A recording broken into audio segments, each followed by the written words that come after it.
Salut à tous, on se retrouve ce soir pour l'épisode 2162 du Zap Image. On commence tout d'abord avec une annonce FAQ, n'hésitez pas à mettre des questions en commentaire. J'y répondrai normalement vendredi les gars, vendredi il n'y aura pas de Zeddy parce que je ne pourrai pas en faire.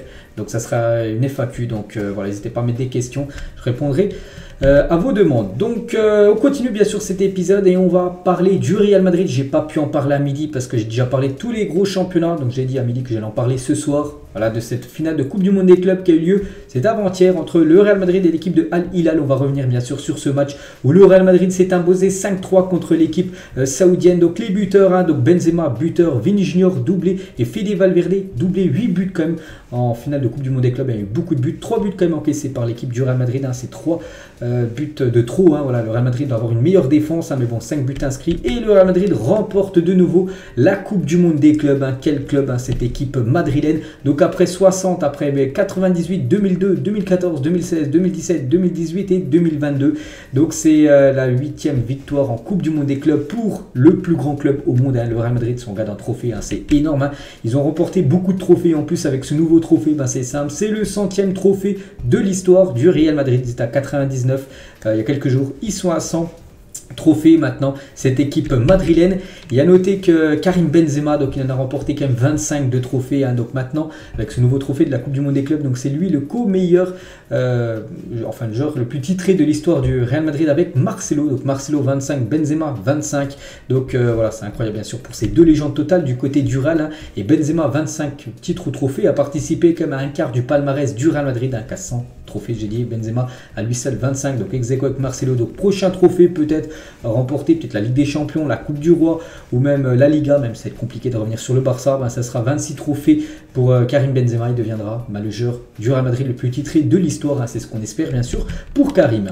Et 32e trophée pour Benzema qui a écrit un peu plus sa légende, donc 25 du côté du Real Madrid, et il en a remporté aussi 7 autres dans ces autres équipes. Bon, il y a seulement 2 autres équipes, donc l'équipe de France lui a remporté un trophée, la Ligue des Nations, et les autres trophées ont été remportés du côté de Lyon à l'époque, dont des championnats et aussi je crois une Coupe de France. Donc voilà, bien sûr 32 trophées, c'est le joueur français le plus titré de l'histoire du football, KB9. Une photo des Français, du Real Madrid, Camavinga, Tchouaméni avec Karim Benzema avec ce magnifique trophée, je trouve très beau, ce trophée de la Coupe du Monde des clubs. C'est qui manque un autre Français, Ferland Mendy, qui était forfait, il n'était pas là, donc voilà, Mendy n'était pas sur la photo, mais lui aussi, bien sûr, remporte ce titre, Ferland Mendy, et félicitations aussi à ces trois-là, bien sûr, qui ont participé à la finale et qui ont joué une belle finale. Lui aussi, les gars, il a joué la finale et il a été très très bon, comme d'habitude, c'est Vini Junior, l'homme des finales, il avait été buteur, souvenez-vous, lors de la finale de la Ligue des Champions l'année dernière, avec l'unique but contre Liverpool. Puis là il a fait encore un gros match, 2 buts et une passe D pour Vini Junior sur cette finale de la Coupe du Monde des clubs, donc décisif sur 3 des 5 buts inscrits par son équipe du Real Madrid. Et officiel, Vini Junior a été élu meilleur joueur de cette Coupe du Monde des clubs, c'est amplement mérité, vraiment il a été énorme lors de la demi-finale, énorme lors de la finale, donc sans surprise, c'est lui qui reçoit le trophée du meilleur joueur de cette Coupe du Monde des clubs. Donc c'est Vini Junior le premier, Fede Valverde qui arrive second avec le prix en argent on va dire, et le troisième c'est Vieto, un joueur qui a été buteur en plus lors de cette finale, donc un joueur de Al Hilal, c'est celui qui remporte le prix bronze on va dire du meilleur joueur de cette Coupe du Monde des clubs. Et sur les 10 dernières éditions on peut voir les meilleurs joueurs à chaque fois, donc Vini Junior, j'ai dit pour 2022, 2021, donc il y a 2 ans c'était Thiago Silva qui avait reçu ce trophée avec la victoire de Chelsea, donc 2 Brésiliens d'affilée ont remporté ce titre, Lewandowski l'avait remporté aussi, Salah, Bale, Modric, Ronaldo, Suarez, Ramos ou même Ribéry en 2013, donc voilà, que des grands joueurs qui ont remporté bien sûr le prix du meilleur joueur de la Coupe du Monde des clubs. On va parler de Fede Valverde. Et au début de la saison, Ancelotti avait dit à Fede Valverde qu'il prendrait sa retraite s'il ne marquait pas au moins 10 buts, donc voilà, il va pas prendre sa retraite vu qu'il a marqué ses 10e et 11e buts de la saison contre Al Hilal, Fede Valverde. Donc s'il marquait en dessous des 10 buts il prenait sa retraite, mais s'il marquait au-dessus de 10 buts il prenait pas sa retraite. C'était un petit pari qui s'était lancé les deux avant le début de la saison. Du coup il y a déjà 11 buts à Fede Valverde, dont un doublé lors de cette finale. À seulement 20 ans, Eduardo Camavinga, un palmarès déjà bien fourni avec le Real Madrid, avec cette Coupe du Monde des clubs, avec la Ligue des Champions, avec la Super Coupe UEFA et avec la Liga. C'est vrai qu'incroyable, déjà le palmarès, il a déjà quasiment tout remporté en club, Eduardo Camavinga. Lui aussi il a quasiment tout remporté, mais il joue jamais, c'est Mario Diaz qui a un magnifique palmarès, 3 Ligas, 2 Ligue des Champions, 2 Super Coupe UEFA, 2 Super Coupe d'Espagne et 2 Mondiales des clubs, et tout ça en chauffant le banc. C'est vrai que des fois il faut être dans une belle équipe qui gagne des trophées trophées, même si tu joues pas, ben voilà, dans ton palmarès, ben ça grandit, hein, bien sûr, si ton équipe gagne des trophées. Donc là, Diaz, hein, c'est l'exemple parfait. Petite mise à jour sur le maillot du Real Madrid là pour les prochains matchs. N'oubliez pas que le Real joue après-demain contre Elche, un match de Liga qui devait jouer ce week-end. Du coup, ils ont joué la Coupe du Monde des clubs, du coup, ça va se jouer après-demain. Et le badge, hein, vainqueur de la Coupe du Monde des clubs, devrait être mis, hein, lors du prochain match du Real Madrid. On clôturera cette page Coupe du Monde des clubs, hein. Félicitations au Real. On va parler cette fois, on vient en France et on va parler du Paris Saint-Germain. Donc là, demain à cette heure-là, les gars, ça sera en direct. Il y aura le match PSG contre le Bayern Munich. Et j'avais dit à midi, hein, qu'il avait déjà été à l'entraînement hier, Kylian Mbappé. Il était également aujourd'hui à l'entraînement, 2 jours d'affilée qui s'entraîne à Kylian Mbappé. Excellente nouvelle, Mbappé ici, dans le groupe du milieu sur la gauche avec son bonnet, s'entraîne tout à fait normalement avec le groupe du PSG, hein. Donc voilà, félicitations bien sûr à Kylian. Donc ça c'est une photo en gros qui est mal classée, c'est vrai que je l'ai mal classé les gars, parce que là encore dans le truc Real Madrid. Bon, on reparlera tout à l'heure, hein, de Kylian Mbappé. Donc voilà, on continue sur le Real Madrid, mais c'est vrai que je sais pas pourquoi j'ai mal classé la photo, bon c'est pas grave. On revient nous sur le Real Madrid les gars, avec les maillots spécial champion du monde est disponible sur la boutique du Real Madrid. Le flocage rend hommage à Rabat et au Maroc. Voilà, par rapport bien sûr à cette compétition qui se déroulait du côté du Maroc, hein. Donc voilà, ce maillot spécial qui coûte quand même plus de 140 €, hein. Je n'ai parlé dans une de mes vidéos aujourd'hui, hein, concernant le Real Madrid. Ce joueur a remporté 6 fois comme le Coupe du Monde des clubs, hein. C'est Toni Kroos, hein, 5 fois avec le Real Madrid et 1 fois avec le Bayern en 2013. Et c'est le joueur le plus titré en Coupe du Monde des clubs, incroyable, hein. 6 titres de Coupe du Monde des clubs, hein, pour Toni Kroos. Sera très compliqué de le battre, hein, quand même dans le futur. Et il a dit, hein, par rapport à son futur, hein, je réfléchis à l'opportunité de continuer ou non la saison prochaine. Je suis toujours en contact avec le club, avec mon expérience. Il vaut mieux en parler à l'intérieur. Et si c'est officiel, vous le saurez. Il y a de différentes choses, hein, concernant son futur. Il dit que quand il aura pris sa décision, tout le monde le saura, s'il prolonge ou non l'aventure du côté de Madrid.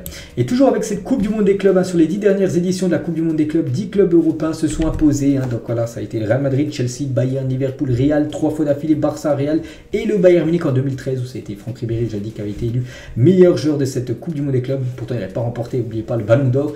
Donc voilà, c'est vrai que les clubs européens dominent souvent les autres équipes engagées en Coupe du Monde des clubs. Le programme, donc on est dans une semaine de Ligue des Champions, donc on clôture là enfin cette Coupe du Monde des clubs, hein. Maintenant on parle du gros événement de la semaine, c'est la Ligue des Champions. Donc demain au programme, Milan AC, Tottenham et bien sûr le PSG contre le Bayern. Et on revient les gars sur la photo qui était mal classée, elle devait être là exactement. C'est Kylian Mbappé qui était bien à l'entraînement aujourd'hui avec l'équipe du PSG. Ça a été la même chose hier, quelques photos de Kylian. Hein, donc cet après-midi à l'entraînement avant d'affronter demain cette équipe du Bayern. On peut voir voilà, qu'il était bien à l'entraînement, heureux. En plus on peut voir son visage souriant. Donc peut-être bonne nouvelle, hein, bien sûr. Donc quand là je fais la vidéo, je ne connais pas encore officiellement le groupe. Je pense que là le groupe a été dévoilé et j'espère qu'il est dedans. Après, est-ce qu'il va commencer titulaire ou non, ça je ne sais pas. Mais voilà, voir Kylian Mbappé à l'entraînement, ça sent bon pour le PSG concernant sa présence, hein. Et Roland Courbis les gars sur RMC Sport, il a dit dans la période actuelle, hein, où rien ne réussit au PSG, on ne va quand même pas faire la connerie de péter encore plus Kylian. Une rechute serait tout simplement catastrophique, il n'y aura plus qu'à se suicider, hein. Voilà ce qu'il peut dire, hein. Pour lui c'est trop tôt, hein, de faire confiance à Kylian Mbappé pour ce match de Ligue des Champions, hein. Bien sûr on pense à la rechute, un joueur qui revient trop vite de blessure, ça peut être encore pire sa blessure si elle s'aggrave, hein. Donc voilà, pour Roland Courbis, hein, il faut absolument pas faire jouer un Kylian Mbappé parce que à ce risque, hein, de rechute, de blessure. Mais bon, Mbappé il est tellement important du côté du PSG, on le sait, on a pu voir les derniers matchs sans lui, hein, ça a été défaite. Et Mbappé en Ligue des Champions les gars, vu qu'on revient un peu sur les infos sur la LDC, vu que ça recommence demain, actuellement c'est le meilleur buteur, enfin co-meilleur buteur avec Salah. N'oubliez pas que les deux ont déjà inscrit 7 buts. Alors des matchs de poule, hein, les 6 matchs de poule de Ligue des Champions. Donc voilà, félicitations à Salah et félicitations à Kylian. On peut voir aussi toujours avec cette Ligue des Champions les cotes Betclic, hein, pour le vainqueur de la Ligue des Champions. Donc le PSG une cote à 9, hein, pour remporter cette Ligue des Champions. Le Bayern, adversaire du PSG, une cote à 7 et City une cote à 2,85. C'est quand même les grands favoris, hein, l'équipe de Manchester City. Regardez la différence, 2,85 et après on passe à 7 pour le Bayern. Donc City, je ne sais même plus c'est qui leur adversaire, j'ai regardé.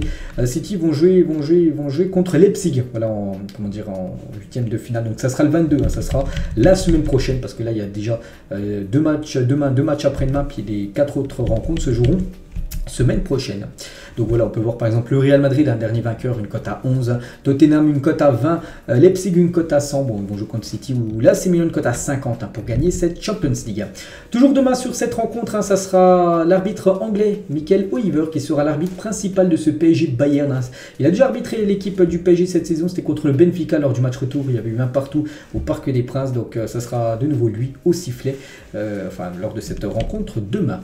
Toujours avec Paris, donc grosse info concernant des départs, et deux stars du PSG seraient sur le départ. Donc le PSG se prépare à un départ de Neymar et Messi cet été. Donc Paris veut se séparer de son Brésilien et l'Argentin ne privilégie pas une prolongation à Paris actuellement. Donc tout d'abord Neymar, le PSG a fait son choix quant à l'avenir de Neymar. L'état-major à Doha souhaite son départ à l'issue de la saison. N'oubliez pas qu'il a un contrat jusqu'en 2027, Neymar du côté de Paris. Et en gros le PSG aimerait le vendre. Après ça sera très compliqué de récupérer la somme qu'ils avaient investi dessus, plus de 220 millions d'euros. Après il peut être vendu, je ne sais pas son prix actuellement à Neymar parce que ses performances toujours en dents de scie. Il a commencé très fort le début de saison et depuis la Coupe du Monde là il est catastrophique. Après voilà, il peut faire un énorme match demain puis sa valeur peut augmenter. Voilà. Donc voilà, le PSG aimerait quand même se séparer de Neymar. Je pense que c'est la bonne décision. Même moi si je soutiens le PSG les gars, je trouve que ce serait bien que de voir Neymar. Voilà, il a fait son cycle au PSG. Je pense le mieux, ce sera un départ, on verra bien sûr, ça sera bien sûr pour l'été prochain. Et concernant Messi, donc à l'heure actuelle, Léo Messi ne privilégie pas une prolongation de contrat au PSG, d'après Santi GFM, un journaliste de Foot Mercato. Cependant, la piste d'une prolongation dans la capitale n'est pas écartée. Voilà, c'est pas non plus exclu de la prolongation, mais pour l'instant, d'après ce qui se dit, la prolongation de contrat de Messi, ce serait pas aussi fait. Donc voilà, lui aussi, ce qui voudrait dire, Messi, peut-être Neymar pourrait quitter le club. Et je pense que ça peut être plutôt une bonne nouvelle quand même parce que je pense qu'il faut viser un autre cycle. Après tout dépend là ce que ça va donner en Ligue des Champions, mais si on voit que c'est un échec les deux, si ça marche tout ça, ils donnent pas envie. Bien sûr il faut séparer, prendre plus des joueurs vraiment qui ont envie. Voilà, par exemple mouiller le maillot du côté de Paris. Lui, les gars, devrait prolonger à l'aventure parisienne. C'est Marquinhos au PSG, c'est acté. Donc Nasser souhaite que l'actuel capitaine termine sa carrière au Paris Saint-Germain. Marquinhos qu'en difficulté, on sait actuellement par rapport à ses performances, mais il devrait prolonger l'aventure. Du côté du PSG, je crois que ce serait jusqu'en 2027. Et Marquinhos, par rapport à la Ligue des Champions demain, est une compétition qu'on veut gagner car on ne l'a jamais fait au club. Et aussi parce que beaucoup comme moi ne l'ont jamais gagné cette Champions League. Mais il n'y a pas de pression ou de motivation supplémentaire. J'espère que ça va les motiver un peu plus. Parce que si c'est la même motivation qu'ils ont montré lors des derniers matchs, si pour eux c'est le même match que le jeu de Bayern que je contre l'équipe de Angers, j'en sais rien, ça n'a pas de motivation supplémentaire, donc ça sent pas bon pour le PSG demain. J'espère qu'il y aura une grosse motivation demain parce que s'ils reproduisent les matchs qu'ils ont fait là les derniers temps, ça va pas passer pour le PSG. On va parler de Marco Verratti avec 77,7% de dribble réussi depuis 2009. Verratti a le meilleur taux de dribble réussi dans les 5 grands championnats. Donc voilà, bon, c'est pas un énorme dribbleur en mode il va faire des passements de jambes tout ça, mais c'est un joueur qui fait souvent des dribbles, par exemple ses crochets, tout ça, et perd très peu le ballon, puis en gros à chaque fois le pourcentage de dribble réussi passe, et du coup ça fait un énorme taux de pourcentage réussi pour Verratti. Neymar les gars qu'on parlait dans les départs, et peut-être ça va faire l'affaire de ses voisins du côté de Bougival dans 78, parce que un voisin de Neymar il a dit après le match Brésil-Tunisie, souvenez-vous c'était un match amical avant la Coupe du Monde où le Brésil s'est imposé je crois 5 ou 6-1 contre la Tunisie, c'était au Parc des Princes ce match. Donc à 23 h à la fin du match, toute la sélection brésilienne a débarqué chez Neymar. En gros tout le monde a été invité chez Neymar, tous ceux qui avaient gagné bien sûr cette rencontre, et là c'était la fiesta en pleine semaine jusqu'à 6 h du matin. Donc c'est pour ça que les voisins de Neymar, ça passe plus trop là, toutes ces fêtes à répétition du joueur du PSG. Et toujours avec le PSG, donc concernant les jeunes, les U19 par exemple, tiens, Ethan Mbappé, le petit frère de Kylian, donc ils affronteront le Borussia Dortmund en 8e de finale de la Youth League aujourd'hui. C'était le tirage au sort pour savoir les affiches des 8e, donc ça sera Dortmund PSG, donc ça sera seulement sur un match sec, ça sera, vu qu'il n'y a pas de match aller-retour dans la Youth League. Donc il n'y a pas que le PSG qui joue cette semaine en Coupe d'Europe en tant que club français, il y a aussi pas mal d'équipes, dont Monaco, Rennes et le FC Nantes qui jouent en barrage d'Europa League. Donc pour Monaco ça sera le Bayer Leverkusen, pour Rennes ça sera le Shakhtar et pour Nantes ça sera la Juventus. Donc 3 déplacements tout d'abord pour les 3 clubs français, puis la semaine prochaine ça sera le retour jeudi prochain, cette fois-ci ça sera domicile à Louis II, Roisen Park, même à la Beaujoire pour le FC Nantes. Et il y a aussi Nice, mais Nice ne joue pas. Nice, vu qu'ils ont terminé premier de la groupe Europa Conference League, ils sont exempts, enfin en gros ils sont déjà qualifiés pour les 8e, parce que là c'est les 16e de finale de l'Europa League ou même de l'Europa Conference League. Donc bonne chance bien sûr à tous les Français, il faut marquer des points et on espère des qualifications pour toutes les équipes bien sûr. Moi je soutiens à fond les clubs français.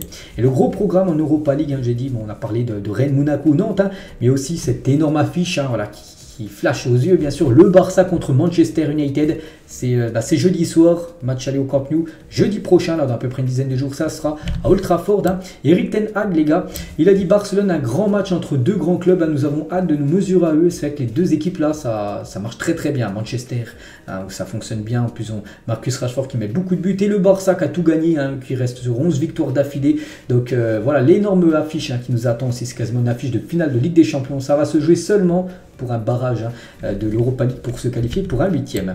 Et cette rencontre, les gars, c'est officiel, Barcelone-Manchester sera diffusée en clair sur la chaîne Twitch de Domingo jeudi par RMC Sport. Donc si vous savez pas regarder le match, donc le match sera diffusé gratuitement sur Twitch, hein, c'est une plateforme de streaming, on peut dire, par Domingo, hein, je ne sais pas trop qui c'est, voilà, qui va diffuser voilà, cette rencontre. On revient les gars en France, on va parler de la Ligue 1. Donc regardez en gros les meilleurs joueurs du week-end là en Ligue 1. Donc Ben Yedder avec ses 2 buts, sa passe D contre le PSG figure dedans. Camara, son gros match contre le Paris Saint-Germain bien sûr dedans. Dante dedans, Lopez dedans, je sais pas, Savanier dedans, Aguilar dedans. Jonathan David avec son doublé ou même Ryan Cherki, buteur et passeur D. Félicitations à tous ces joueurs et tiens. On parlait de Cherki, hein, sur les rumeurs, le Lyon au PSG, hein, souvenez-vous, le PSG le voulait il y a quelques semaines. Hein, j'ai vécu ça simplement, je ne suis pas quelqu'un qui regarde forcément les réseaux sociaux ou qui écoute la télévision. Je fais mon petit bout de chemin, quand ça sera l'heure de parler de ça, on parlera de tout ça. Voilà, quand il faudra parler, soit prolongation, soit départ du club, hein, là il commencera à parler, mais voilà, il n'a pas trop suivi tout ça, bien sûr. Ryan Cherki, et toujours avec Cherki, hein, devrait quand même prolongé hein, parce que en gros son contrat devrait être prolongé automatiquement avec l'équipe de Lyon jusqu'en 2025 hein, pour ce joueur qu'en fin de contrat là c'est en 2024.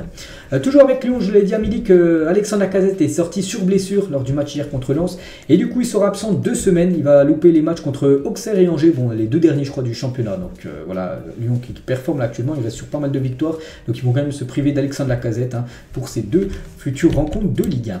Lui aussi il est blessé, victime d'une blessure musculaire ce week-end avec l'équipe de Valence. Cavani sera indisponible 1 mois, ça c'est un coup dur hein, bien sûr pour l'équipe de Valence. Paul Pogba hein, qui on attend à chaque fois son retour à chaque fois repoussé et du coup il sera encore forfait 20 jours hein. Allegri qui l'a dit en conférence de presse, donc il sera forfait pour le match contre le FC Nantes là jeudi en Europa League en barrage. Nicolo Zaniolo était prêt à réduire son salaire pour rejoindre l'AC Milan au Tottenham hein. Cependant ces 2 derniers hein, donc Tottenham et Milan n'ont pas réussi à trouver d'accord avec l'AS Roma, c'est pour ça que c'est pas fait et c'est pour ça du coup qu'il est parti du côté du Galatasaray et c'est officiel. J-2 avant l'immense choc entre Arsenal et Manchester City à l'Emirates Stadium. Vous savez qu'aussi mercredi il y a 2 grosses affiches de Ligue des Champions, mais il y a aussi un énorme choc en Première Ligue. C'est vrai que c'est dommage hein, que cette affiche se joue en même temps que la Ligue des Champions, plus même horaire, hein, 21h. Hein. Donc voilà, ça sera entre Arsenal et Manchester City. Si City s'impose contre Arsenal, un City deviendra leader de la Première Ligue, mais Arsenal toujours un match en retard par rapport aux Citizens. Joyeux anniversaire, j'ai oublié de le dire à midi, donc on va parler tout de suite. Hein.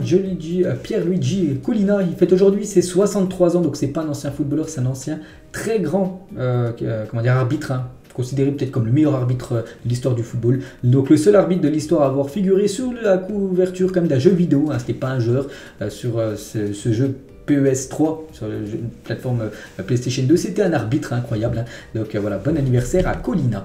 Regardez ce pari sportif. Hein, donc ce parieur a mis l'Argentine vainqueur de la Coupe du Monde. Et il avait mis également hein, que le KC Chief, donc c'est une équipe de Super Bowl. Hein. Bon, je ne suis pas du tout le Super Bowl, mais je sais hier, parce que j'ai vu pas mal d'infos, qu'eux ont gagné cette Super Bowl aux États-Unis. Et du coup, il a mis l'Argentine et cette équipe une Super Bowl gagnante et du coup il a gagné le jackpot hein, plus de 120 000 $. Bon, il a misé quand même plus de 3520 $ hein, sur la victoire de l'Argentine et de cette équipe de KC Chiefs là, donc en Super Bowl aux États-Unis. On va parler du Stade de France qui ne recevra plus aucun événement sportif avant le début des Jeux Olympiques 2024. Il n'y aura plus rien, donc pas de match de l'équipe de France, hein, ce qui veut dire les gars, les matchs des Bleus au Stade de France ne joueront plus. Hein. La finale de la Coupe de France n'aura lieu au Stade de France, enfin n'aura pas lieu au Stade de France, hein, donc voilà une petite info concernant le Stade de France. Bruno Fernandes à Fred après le match, hein, où Fred a reçu le prix d'homme de la partie, c'était lors du match Manchester United-Leeds hein, ce week-end. Donc il a dit homme du match ou pas, tu restes mon chauffeur, dépêche-toi, j'ai un match à voir à la maison. Voilà, il voulait absolument rentrer très rapidement hein, après le match de Manchester United ce week-end. Ce vent que s'est pris Thiago Silva par un enfant dans les couloirs du stade, hein, c'était l'avant-match de West Ham-Chelsea, c'était samedi en début d'après-midi. Et Thiago Silva voulait checker, on va dire, un enfant, et l'enfant, on peut voir ce qu'il lui a fait, une petite petits trucs comme ça, voilà, en mode marrant, on va dire. Il y a 11 ans, jour pour jour, la Zambie accomplissait un exploit en remportant la première CAN de son histoire, la Zambie. Donc victoire au tir au but, en plus une séance de tir au but complètement folle, 8-7 au tir au but face à la Côte d'Ivoire, pourtant donnée favorite pour remporter cette compétition. Mais c'était bien la Zambie qui remportait son premier gros trophée, la Coupe d'Afrique des Nations, c'était il y a 11 ans, jour pour jour. Xavi Simons poursuit sa saison impressionnante, l'ancien Parisien, il a déjà marqué, il a marqué ce week-end un but et une passe D contre Groningen, donc c'était ce week-end là. Malgré le départ de Cody Gakpo et Madueke, Gakpo à Liverpool, Madueke à Chelsea, il prend les devants et est désormais le meilleur buteur du PSV en Eredivisie avec 10 buts et 5 passes décisives. Incroyable bien sûr les stats de Xavi Simons qui a passé un cap. Et il a eu un petit mot par rapport à son ancien club. Le PSG, la France, il a dit la France me manque. La ville de Paris est incroyable, elle me manque aussi un peu car Eindhoven, donc une ville néerlandaise, est beaucoup plus calme que la ville bien sûr de Paris. Ce fan de Leicester a dû rappeler aux fans de Tottenham leur armoire à trophée. Donc Leicester a mis une sacrée correction ce week-end. 4-1 l'équipe de Tottenham. Et regardez le chambrage de ce supporter de Leicester qui montre un téléphone, une armoire vide. L'armoire à trophée de Tottenham. On sait que c'est un club qui remporte quasiment jamais de titre. Cette équipe des Spurs. Programme des Bleus. Donc l'équipe de France féminine qui va jouer un tournoi, le tournoi de France ça s'appelle. Donc on est le 13. Donc après le match, je rencontre le Danemark. Après il y aura l'Uruguay au programme le 18 et la Norvège le 21. Donc ces 3 matchs seront diffusés sur W9 pour ceux qui veulent regarder du foot féminin. Enzo Fernandez est déjà en mode Future Star FUT, le temps d'adaptation c'est pas son problème, voilà c'est la nouvelle carte Future Star pour le jeu FIFA, voilà le mode FIFA Ultimate Team, la nouvelle magnifique carte d'Enzo Fernandez. Cette photo des 4 joueurs de l'académie de Stuttgart au mondial de la Saint-Pierre à Nantes en 2009, vous en reconnaissez combien? Moi j'en reconnais 3, celui tout à gauche, Timo Werner, donc maintenant l'attaquant de Leipzig. Celui au milieu à droite c'est Serge Gnabry et tout à droite c'est Kimmich. Donc voilà des stars. Bon, c'est juste celui qui est le deuxième en gros partant de la gauche que je connais pas. Peut-être c'est pas un footballeur professionnel, je ne sais pas. Mais là quand même 3 grands joueurs, on va dire de la Mannschaft. Jouaient du côté de Stuttgart à l'époque. Et on finit les gars, voilà juste pour vous rappeler l'annonce FAQ. N'hésitez pas à mettre des questions. J'y répondrai vendredi. Vendredi en faisant une vidéo spéciale. Allez moi je vous laisse les gars. Bonne soirée à vous. On se retrouve demain midi. On va parler bien sûr. On fera le gros avant-match de cette journée de Ligue des Champions demain. 2 affiches dont ce PSG Bayern. Bonne soirée à vous et à demain.